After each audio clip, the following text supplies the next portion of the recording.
Good day, students. আজি তোমালোকলৈ এটা মই সমীকৰণৰ অংক এটা আনিছোঁ ইকুৱেশ্যনৰ।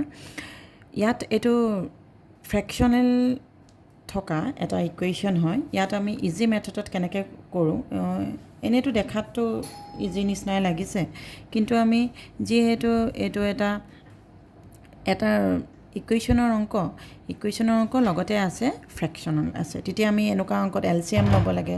কিছুমান ষ্টুডেণ্টে আছে যে LCM লোৱাটো খুব টান বুলি ভাবে, সেইটো কাৰণে মই ইয়াৰ এটা ইজি প্ৰচেছ কেনেকৈ কৰি উলিয়াইছোঁ চোৱা।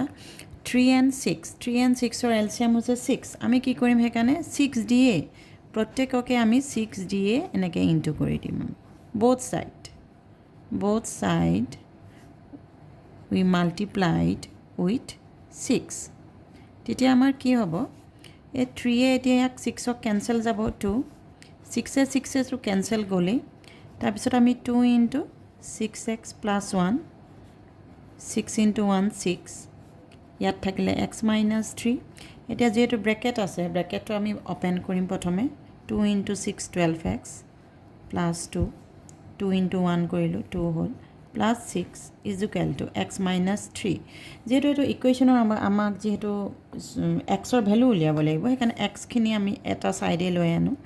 12x প্লাছ এক্স আছে, এইফালে আহি গ'ল মাইনাছ এক্স মাইনাছ 3 থাকিলে ইয়াত, আকৌ ইয়াত 6 প্লাছ 2 8 মাইনাছ 8 হৈ গ'ল, প্লাছ 8 আছিলে এইফালে মাইনাছ 8 হৈ গ'ল।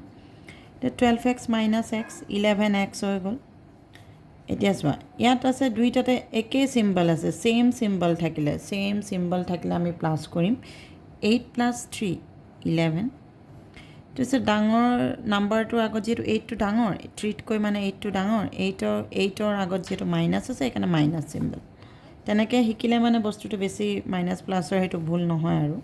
তো মাইনাছ 11, এইটো 11টো ইয়াত ইনটু হৈ আছে, এইফালে আহি গ'ল ডিভাইড হৈ গ'ল। 11ক কেঞ্চেল গ'ল, তাৰমানে -1 থাকিলে। তাৰপিছত therefore x is equal to -1. Okay.